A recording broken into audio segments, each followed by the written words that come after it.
in poverty more money every year.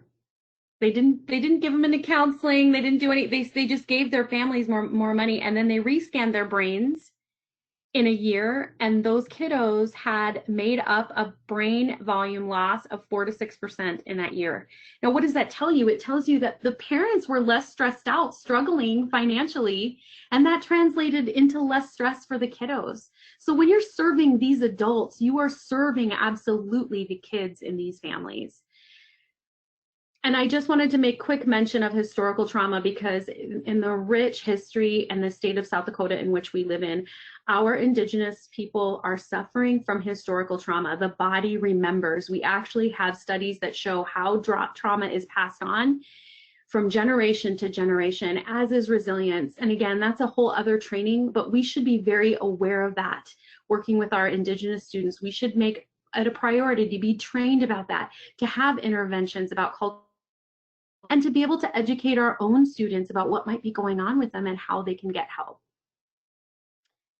I'm going to talk about why we're learning all this. It's really a trauma-informed environment. We're going to transition into the resources here in just a minute, but I wanted to bring you back to a trauma-informed environment. I love this definition. A trauma-informed environment, or what I love even more, a healing-informed environment. You guys learning all this is so you can be innovative and creative teachers that you are and adapt your materials and adapt your approach to give these guys the best chance that they can have with their crisis-adapted brain, with their trauma-adapted brain. So a trauma-informed environment realizes the widespread impact of trauma and understands potential paths for recovery. So we realize it and we figure out ways out. We recognize signs and symptoms of trauma in clients, families, and staff and others involved in our systems, and we define it as such. We don't look at people as damaged or broken or really making bad choices. You know, people make bad choices, but we want to frame things first in their experience. What are they doing? Why are they doing this? Coming from a place of curiosity. And then we respond by fully integrating this knowledge into our policies, procedures, and practices, which is what the Career Learning Center here in Rapid is doing, and it's really amazing. And the outcomes are amazing as well. Okay, now I wanted to, oops, I went backwards. I wanted to briefly give you guys a couple of things, an overview of trauma-informed practices in higher education settings before we drill down on a couple of resources. Now, the biggest thing is, what do we learn about this crisis-adapted brain? We learn that they are in the present moment. Their long-term planning and thinking is not optimized because they don't have safety and security. So we need to make everything that we tell our students relative to their here and now. They are constantly assessing things as, what do I need to do right now, and why is this important to me, and how is this going to help me? So you want to establish clear expectation. You want to be that dependable person. They are not. They're kind of, you're going to be here and they're going to be bumping in and out. You need to be that dependable person. If you say you're going to do something even small, you need to do it, because remember, that crisis adapted brain is scanning you. You're either a threat to them or an ally. And if they can't trust you, it's going to trigger those traumatic responses. So even with your word, even with my office hours are here, or I will help you with this, or I will send you this, or I will email you this, those clues that this is a relationship and a person I can trust. You want to give them various options for communications. Now, we're getting really good at this, and I think this pandemic has really helped us out, but many of our high crisis clients cannot afford internet, or they have bad credit, so they don't have internet at home, but that's why they all have smartphones. It's not because they are selfish and they're using, you know, money that should go to food to a smartphone. It's because they're very resourceful. They need that smartphone. You need that smartphone. You can get a hotspot, you can get Wi-Fi without horrible credit. You can get straight talk, pay as you go. And if you want, and if your department says it's okay, you're going to increase outcomes with this clientele by utilizing apps that you can communicate through, by utilizing visual strategies. Remember, their visual acuity is high. And you want them to have some mechanism to be able to communicate with you in real time. As they're thinking about it, they can communicate to you. Now, that doesn't mean that you are going to have to respond in real time, and you're going to make that very clear to them. If you have an app that connects you to your student, you can say, hey, if you think about a question, message me. I'll get back to you within 24 hours, except on the weekends. Make it clear expectations, but give them a mechanism for their crisis brain to sort of get that question out as they have it, if you're able to do that. Always, always, always building relationships. We know that the brain heals. All of those brain scans I showed you, that brain will adapt once their life is more peaceful. And what heals trauma? Relationships. If the brain gets a safety and validation signal from a person over and over, their brain starts to heal. So you actually have the ability to have relationships with your students to heal their crisis adapted brains and give them a better shot at getting through the hoops of our middle class systems, right? Always, always, always include coping tips and resources. If you do not have in your place of business right now, which I'm sure you all do, a very comprehensive list of referrals for all types of complex human problems, have somebody work on that now and have it be very easy to give. Have it in electronic form that you can send through that app. Have them be able to take a picture of it so they can keep it in their phone. Middle class people, we like to have all this paper, right? We like to have like, okay, I'm gonna print this off. We're going more digital, but they need to have something they can access in the moment. So I often encourage my clients to take, when we've done something on paper, to take a photo of it and save it in the notes section of their phone, and they can access it. And again, you are working with a crisis adapted brain, so you are going to review information ad nauseum. If you think it's too annoying, it's probably not enough with your brain, okay? That crisis adaptive brain doesn't hold memory in the same way. Repetition, routine, all of those things are things to have that. And you also should receive training in handling any kind of information that could be triggering. If you're going to talk about something, particularly, here's an example with our Indigenous students, if you're going to talk about historical trauma, you might want to just say, if somebody is experiencing something traumatic based on what we talk about, you can take a step back, take a step out, go take a time out. I'll come and check in with you. I'll do some breathing with you. We want to make sure that people have an idea that they might be triggered and that we're really responsive to it. Again, I've already talked about the resources. And then again, you guys, self-care, we did the reframing up and there's so much more, but you have to care for yourself. You are dealing with complex human beings, so you're going to deal with complex human problems. And you already know this, you already are. So instead of fighting against it, just accept it and say, this is where I am in this space, and I need to be sure that I'm okay, and that I'm not judging, and that I'm not thinking bad things about my students, and that I'm feeling strong emotionally, mentally, and physically, and that I place a priority on that so I can go out and do the best work in the most meaningful way that I can. Okay, we're gonna shift gears now, and I'm gonna check my time. I'm rocking and rolling here.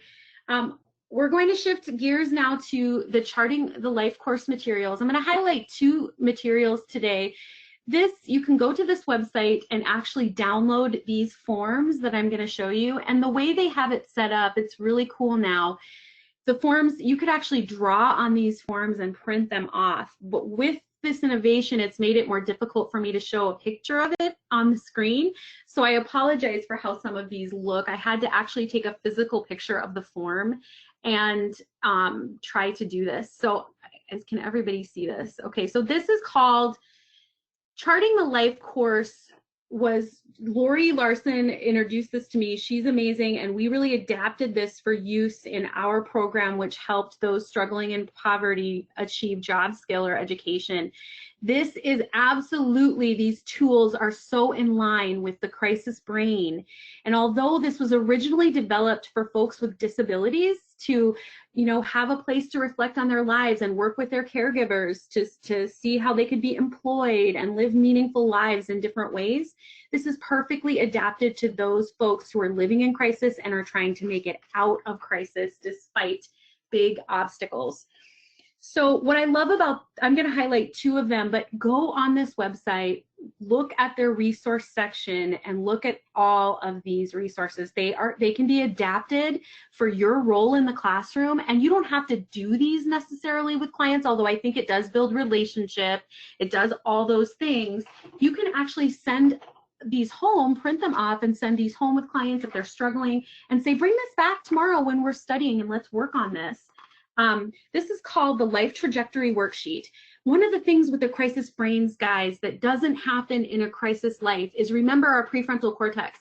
You're just getting through the day. Nobody's sitting down with you saying, like, what kind of life do you want to have? You know, what do you want to do and be? They're like, I don't know. I just want a good life. What does that mean? And when they have time and space, and again, sometimes that time and space is the 5 or 10 minutes that you have with them before you go to take a math test or before you go to proctor something. It doesn't have to be an hour-long session, although that's great. It's getting them and starting to train their brain to be that peaceful brain. I need to think about the life I'm going to have, and I want to do that big picture thinking and then bring it down to the smaller goals to get there. Big picture thinking and smaller goals to get there. Our clients love doing this. It is the most amazing experience to do this in session with them. They talk about things, they cry. You know, people do not understand the power of human connection in somebody who everybody around them is also struggling in the crisis of poverty, and although they love each other deeply and intensely, they don't have the luxury of sitting around and saying, what kind of life should we have? Let's plan this life. So when you take 5 minutes or 10 minutes to do that with a client, it is such a beautiful, beautiful gift. So how do you use this worksheet? Well, you can see here, you're asking them. I often start by saying, we're going to use this as a guide to just work through what you want for your life. What do you think a good life is? What is a vision of a good life for you? And I'm going to over some stuff. This is actually a client filled this out. I don't know if hopefully you guys can see this, and it's a little bit different. It's one of the earlier versions, but you know, you start to say, what does a good life mean for you as a person? And they'll start being like, oh, nobody's ever asked me this before. And they start thinking, and again, you are building relationship doing this exercise with them, right? And like this client here, he's an amazing guy. He has, gosh, Lori would remember how many kids, but multiple children. He and his wife really struggling in the crisis of poverty, working different jobs, and he's trying to go to school to get his degree. And so we're working toward getting him that degree and really having to bring him back in session and say, what life do you want? And is what you're doing now going to get you there, right? So he wants good health, positive thinking, no stress, man, they want out of this crisis, right? Being a part of something special and making a difference, you know? He's thinking about these things. Now, what does he want for his family? Really amazing goals over here. You know, he wants healthy family, all of them to be healthy. I know some of his kids had special needs. Being together. I want to enjoy being together. Their crisis lives do not afford them the luxury of actually enjoying each other's time very often. They want no arguments, good communication. I love this one, growing old together. I want to grow old together with my wife. And in the life that he lives in, he doesn't see that very often. And he wants his family taken care of. And then, you know, what do I don't want? I think it's really important for people with those high crisis brains to think about those things. Heck, this is important for us. I was trying to tell you guys to do some of this, right? We're gonna do a little bit more of this in our crisis to clarity next week. You and I are gonna work on some of this in a different fashion. But what do you don't want? You know, I don't want stress and worries. I don't want conflicts. I don't want to keep dwelling on the past.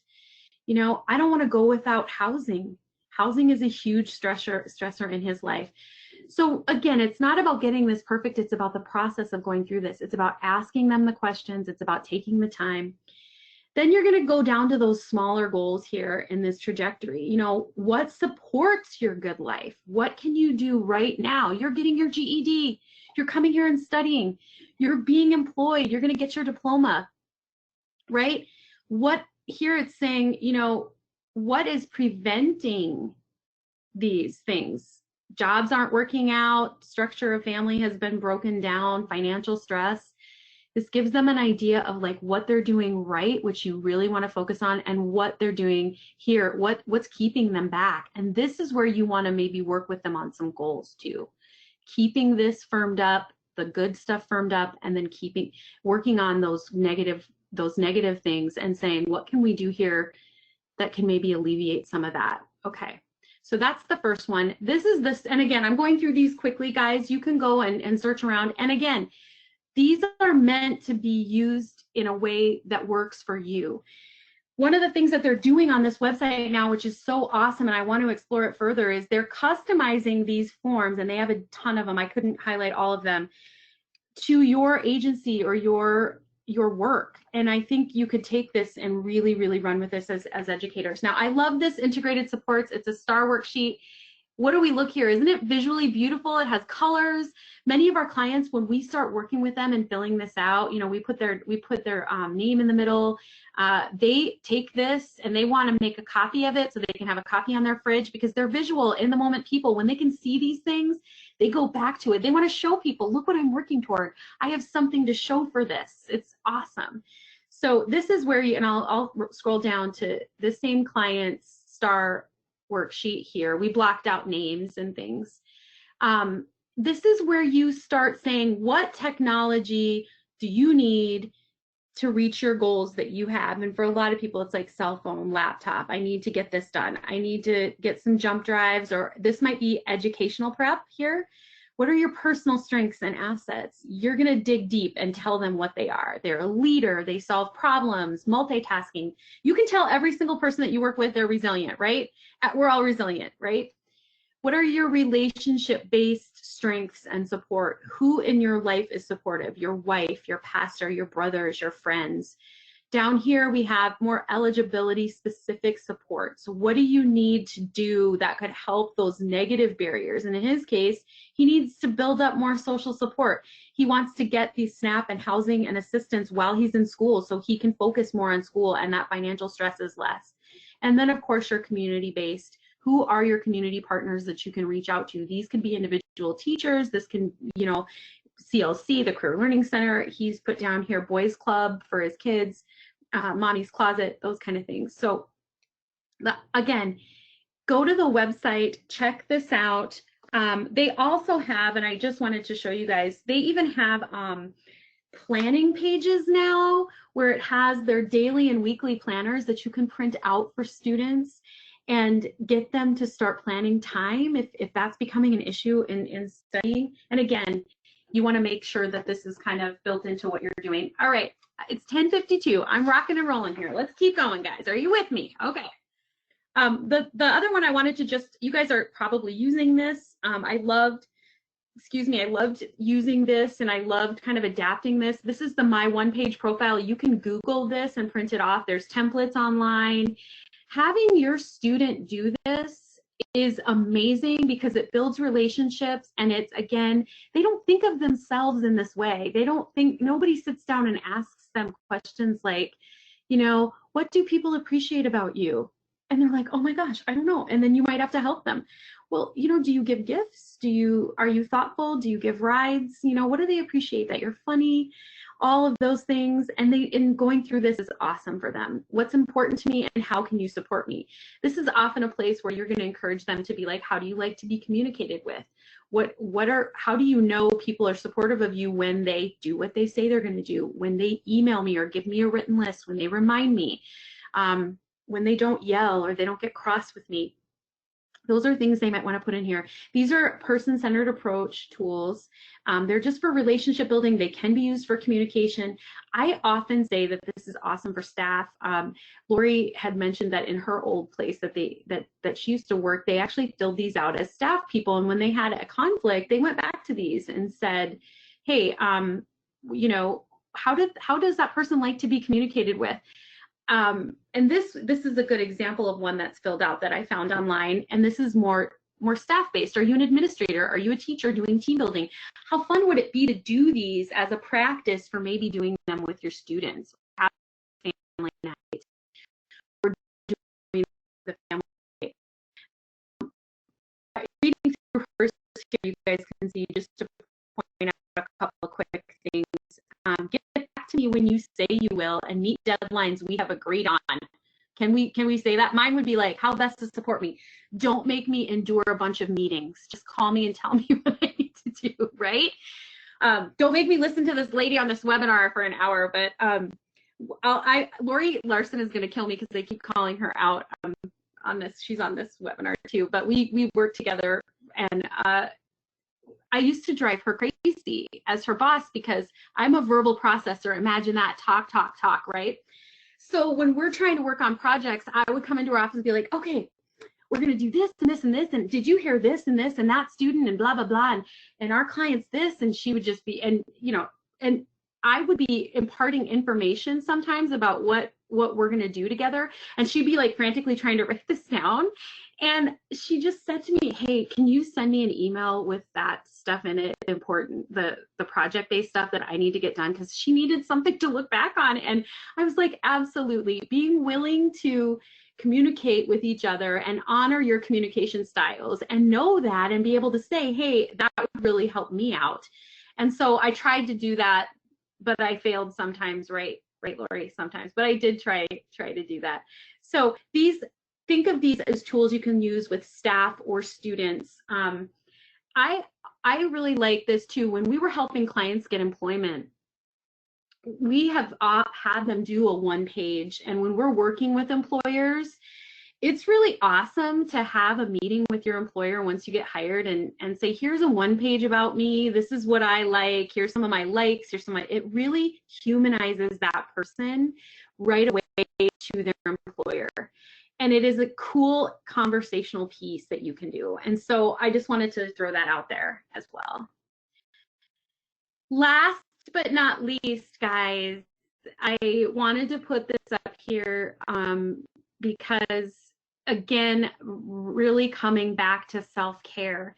If you are finding yourself struggling with students, what is it? Struggling with your job roles, struggling with coworkers, try to drill down on that. Seek some help to say, I want to be creative. I want to get back to living with joy and purpose.